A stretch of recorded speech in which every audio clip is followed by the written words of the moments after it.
मेरा ये channel subscribe करें और मेरे हर अपडेट आपको मिले इसके लिए बेल आइकन जरूर दबाइएगा। आप सभी को मेरी ढेर सारी शुभकामनाएं। हेलो, मैं सौरभ लोधी। इस वीडियो को देखने सुनने वालों को प्रणाम, सत श्री अकाल, नमस्ते और जय श्री राम। ढोंग देश लोकसभा 2024 के चुनाव को जीतने का सपना देख रही है और वो भी उसके झांसापत अर्थात सदियापत के सहारे से। अब ढोंग देश का झांसापत पढ़ेंगे तो आपको अंदाजा आ जाएगा कि ये वास्तव में एक सदियापत है जिसका वास्तविक उद्देश्य भारत और हिंदुओं का उन्मूलन है। और ये बात आपको तभी समझ में आएगी जब हिंदू अपने अस्तित्व पर खतरा महसूस करेंगे। ढोंग देश का झांसापत कहता है कि यदि वह सत्ता पर आएगी तो भारत को आर्थिक तौर पर कर्ज के ढेर के नीचे दबा देगी, भारत के हिंदू बहुल मध्यम वर्ग को कर अर्थात टैक्स के जाल में फंसाकर खत्म कर देगी। कांग्रेस अपने असली मतदाताओं के लिए गौमांस लव जिहाद को संवैधानिक अधिकार बनाने की बात कर रही है। आपने यदि देखा होगा कि कर्नाटक में नेहा हिरेमठ की जिस तरह से हत्या की गई और उसके पिता को इसे लव जिहाद के तौर पर बोलने से रोका गया, उसके ऊपर ढोंग देश और इस्लामिक इकोसिस्टम का बहुत दबाव था। ढोंग देश का पप्पू जाति जनगणना न्याय, वैसे तो देखा जाए वो हिंदुओं के साथ भयानक अन्याय करने की बात कर रहा है के बहाने देश हिंदुओं के हिस्से की संपत्ति, संसाधन, आर्थिक सर्वेक्षण के नाम पर मुस्लिमों को देने की बात की जा रही है।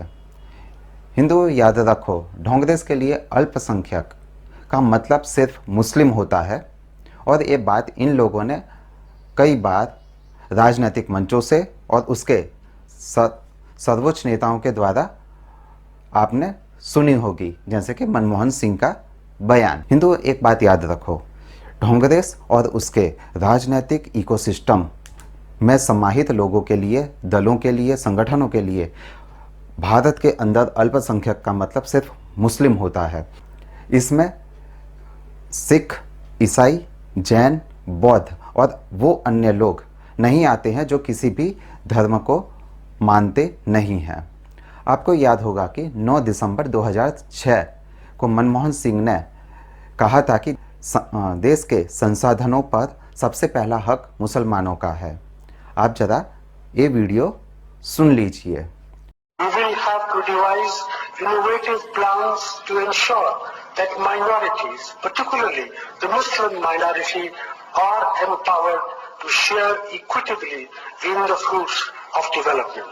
They must have the first claim on our resources. और यही बात मनमोहन सिंह ने दूसरी बार भी रिपीट की थी। I did not say the same thing.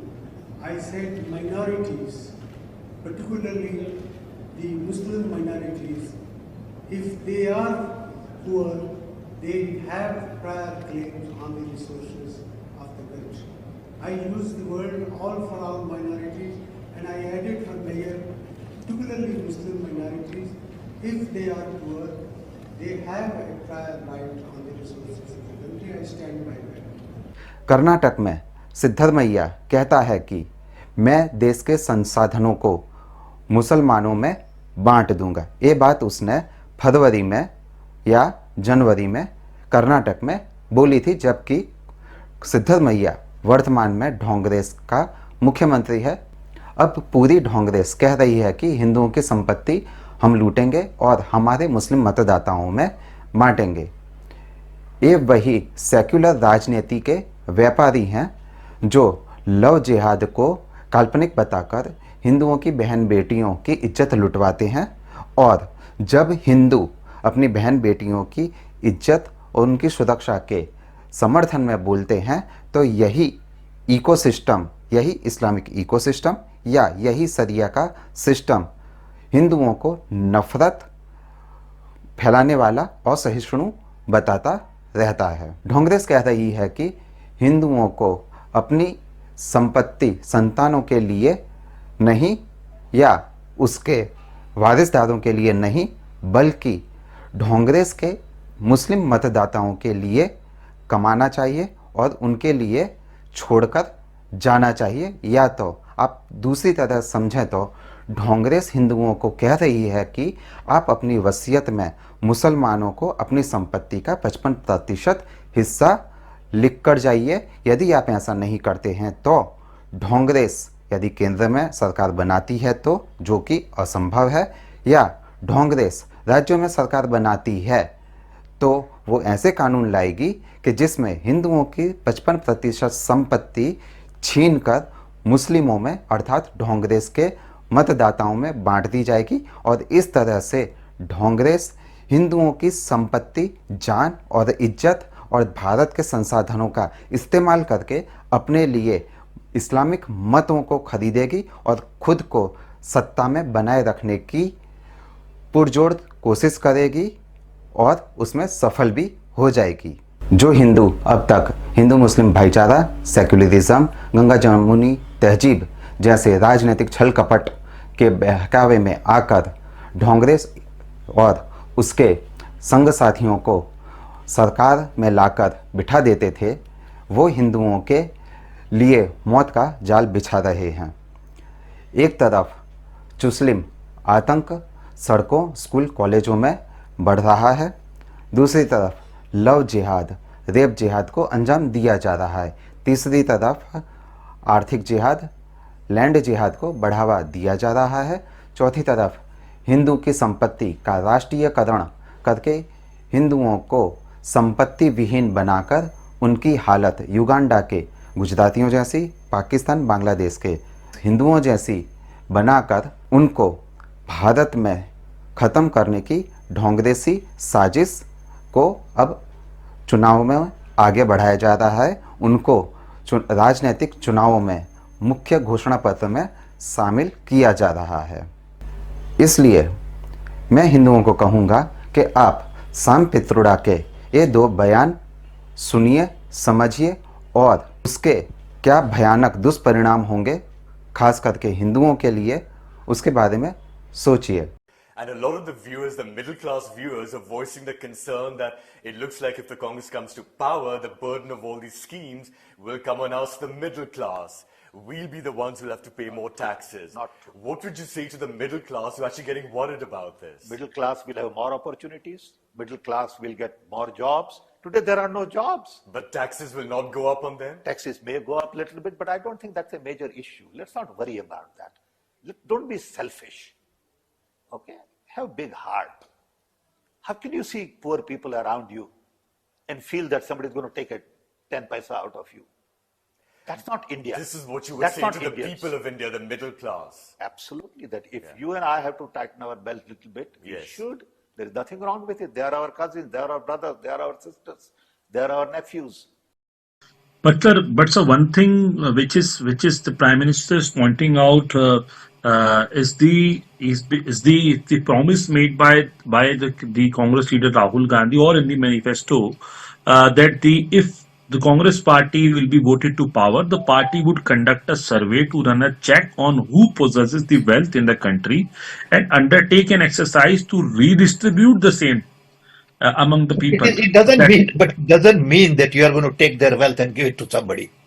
It means to create new policies so the concentration of wealth can be prevented.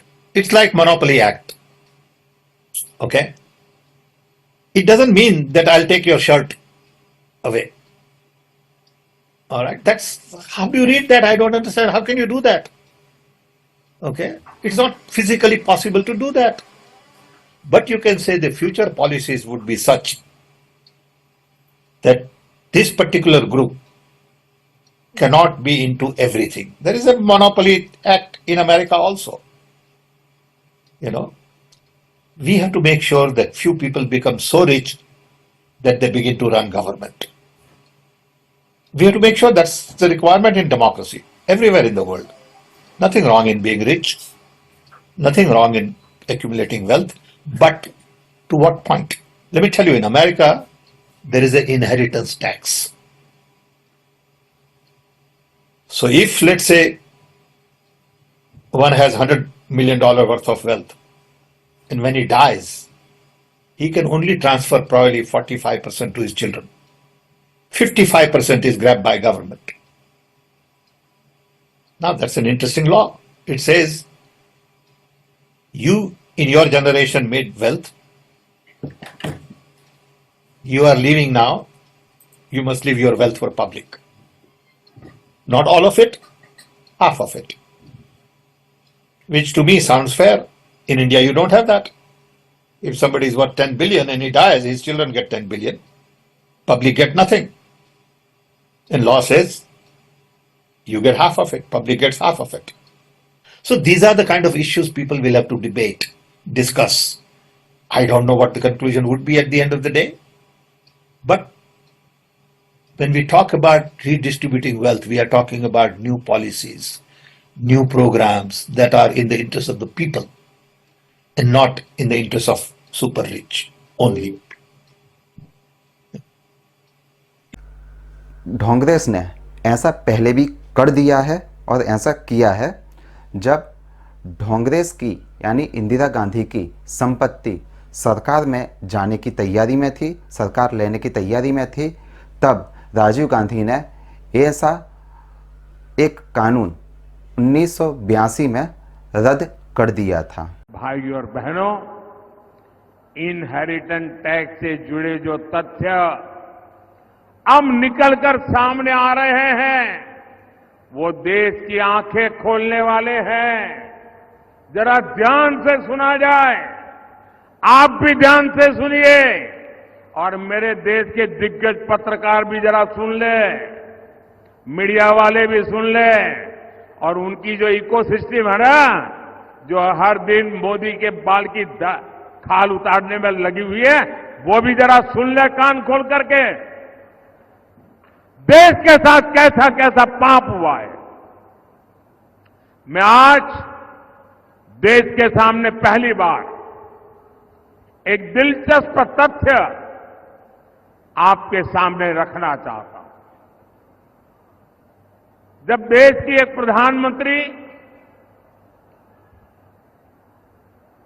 बहन इंदिरा जी नहीं रही, तो उनकी जो मिल्कत थी, उनकी जो प्रॉपर्टी थी, वो उनकी संतानों को मिलनी थी। लेकिन पहले ऐसा कानून था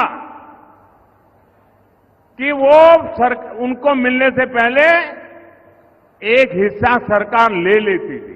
कांग्रेस ने पहले ऐसा कानून बनाया था। तब चर्चा थी और व्यापक रूप से चर्चा थी कि जब इंदिरा जी नहीं रही और उनके बेटे राजीव गांधी जी को ये प्रॉपर्टी मिलने की थी, लिख करके गई थी, तो अब सरकार को पैसा चला न जाए, प्रॉपर्टी को बचाना था, तो इन्होंने क्या कर दिया, उस प्रॉपर्टी को बचाने के लिए अपनी माता इंदिरा गांधी से मिले हुए पैसों को बचाने के लिए उस समय के प्रधानमंत्री श्रीमान राजीव गांधी ने अपनी संपत्ति बचाने के लिए पहले जो इनहेरिटेंस कानून था उसको समाप्त किया और खुद के पैसे बचा लिए। खुद पर आई तो कानून हटा दिया और अब वहां मामला निपट गया, तो आज फिर सत्ता पाने के लालच में ये लोग वही कानून ज्यादा कड़ाई से वापस लाना चाहते हैं। बिना टैक्स के अपने परिवार की 4 पीढ़ियों की अकूत धन दौलत हासिल करने के बाद अब ये लोग आप जैसे सामान्य मानवी की विरासत आपकी मेहनत की कमाई जो आपने अपने बच्चों के लिए बचत करके रखा है, उस पर टैक्स लगा करके आधी संपत्ति लूटना चाहते हैं। और इसलिए ही तो देश कह रहा है, कांग्रेस की लूट जिंदगी के साथ भी और जिंदगी के बाद भी। पित्रोडा का समर्थन राशिद अल्वी और उदित राज कर रहे हैं। देखिए, डॉक्टर मनमोहन सिंह ने ये कभी नहीं कहा, उन्होंने हमेशा कहा है कि जो सबसे पिछली लाइन में खड़े हैं, जो सबसे पिछड़े हुए लोग हैं, उनका हक है। और निश्चित तौर से हिंदुस्तान का मुसलमान सबसे पिछड़ा हुआ है, इसमें कहाँ किसी को एतराज़ हो सकता है।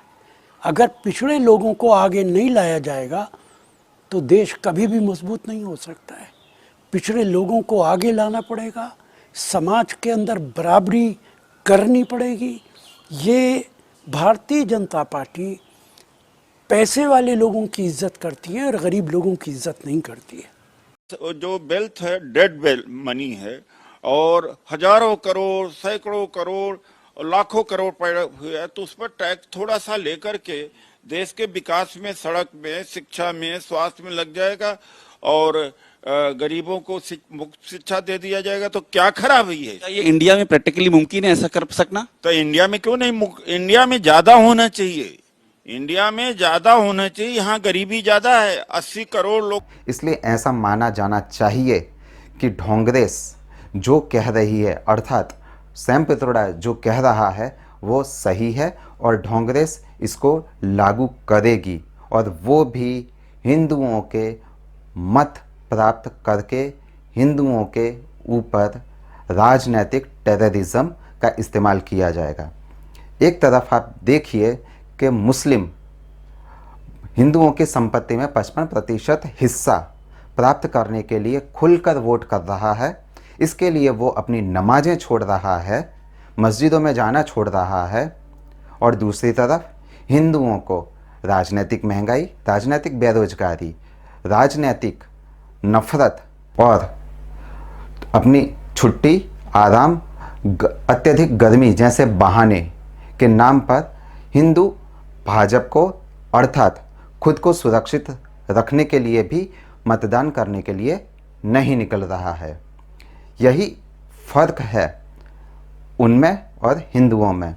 हिंदुओं को युद्ध लड़ना नहीं है, परंतु मुस्लिमों को युद्ध लड़ना भी है, जीतना भी है, और युद्ध के बंदियों के साथ में जिहाद करना है, ताकि उनको यहाँ पर हिंदुओं की अर्थात काफिरों की संपत्ति, औरतें मिल सकें और जहन्नुम में 72 प्रोस्टिट्यूट मिल सकें।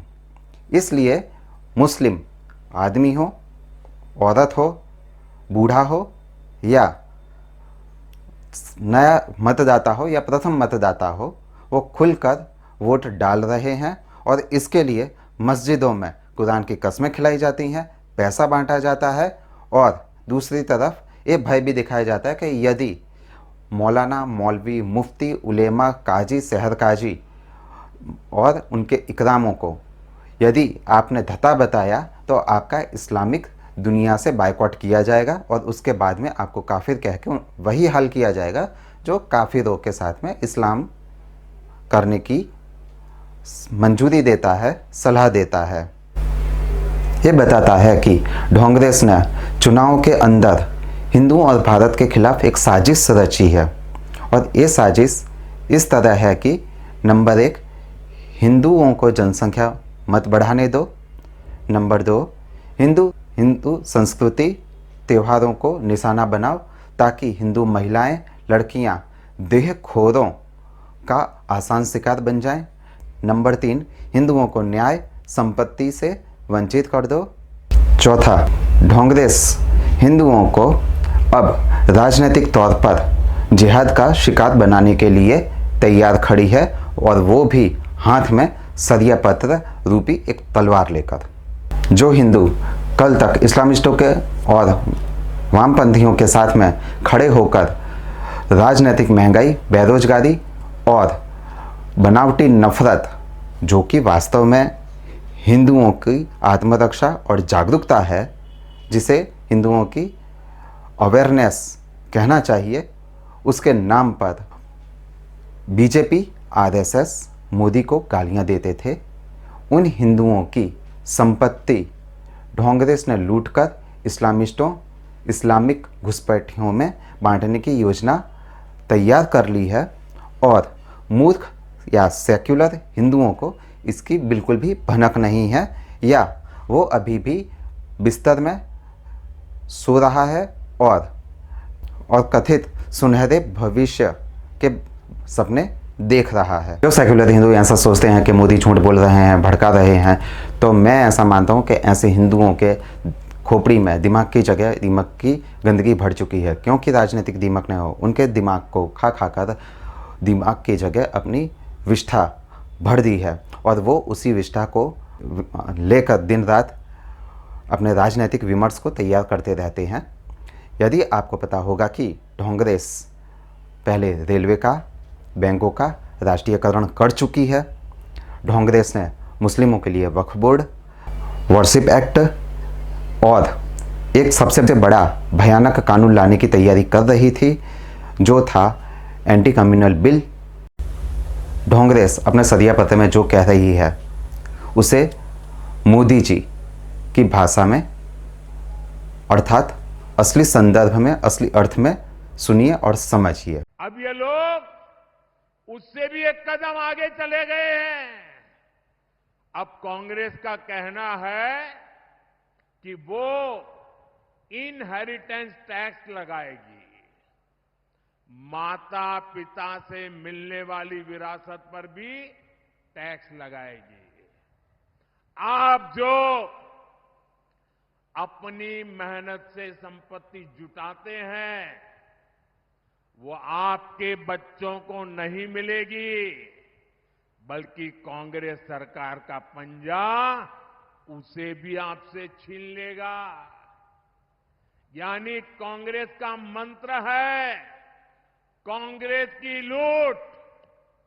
कांग्रेस का मंत्र है कांग्रेस की लूट, जिंदगी के साथ भी और जिंदगी के बाद भी।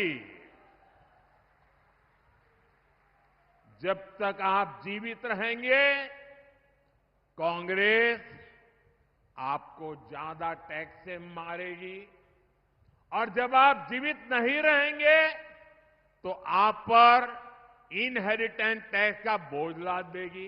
भाइयों बहनों, इन दिनों जो लोग कांग्रेस छोड़कर के बाहर निकले हैं वे एक बात बड़ी गंभीरता से बताते हैं। वो सारे लोग कह रहे हैं कि कांग्रेस अब कांग्रेस नहीं रही है, अब कांग्रेस अर्बन नक्सलों के कब्जे में चली गई है, कांग्रेस अब वामपंथियों के चंगुल में फंसी हुई है।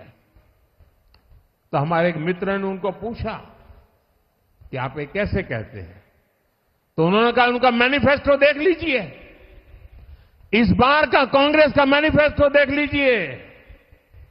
कांग्रेस ने अपने मैनिफेस्टो में जो कहा है वो चिंताजनक है, गंभीर है, और ये माओवाद की सोच को धरती पर उतारने की उनकी कोशिश है। उन्होंने कहा है कि अगर कांग्रेस की सरकार बनेगी तो हरेक की प्रॉपर्टी का सर्वे किया जाएगा, हमारी बहनों के पास सोना कितना है उसकी जांच की जाएगी, उसका हिसाब लगाया जाएगा, हमारे आदिवासी परिवारों में चांदी होती है, सिल्वर कितना है उसका हिसाब लगाया जाएगा, सरकारी मुलाजिमों के पास कितना जगह है, क्या है, पैसे कहाँ है, नौकरी कहाँ है, उसकी जांच की जाएगी। इतना ही नहीं, आगे क्या कहा है, ये जो गोल्ड है बहनों का और जो संपत्ति है ये सबको समान रूप से वितरित कर दी जाएगी। क्या ये आपको मंजूर है? क्या आपकी संपत्ति सरकार को हड़पने का अधिकार है? क्या आपकी संपत्ति को, आपने मेहनत करके कमाई हुई संपत्ति को सरकार को ऐंठने का अधिकार है? क्या क्या उस संपत्ति को मेरी माता और बहनों की जिंदगी में सोना वो सिर्फ शो करने के लिए नहीं होता है, उसके स्वाभिमान से जुड़ा हुआ है। उसका मंगलसूत्र वो एक सोने का कीमत का मुद्दा नहीं है, उसके जीवन के सपनों से जुड़ा हुआ है। तुम उसे छीनने की बात कर रहे हो अपने मैनिफेस्टो में। गोल्ड ले लेंगे, सबको वितरित कर देंगे। और पहले जब उनकी सरकार थी उन्होंने कहा था कि देश की संपत्ति पर पहला अधिकार मुसलमानों का है। इसका मतलब ये संपत्ति इकट्ठी करके किसको बांटेंगे? जिनके ज्यादा बच्चे हैं उनको बांटेंगे।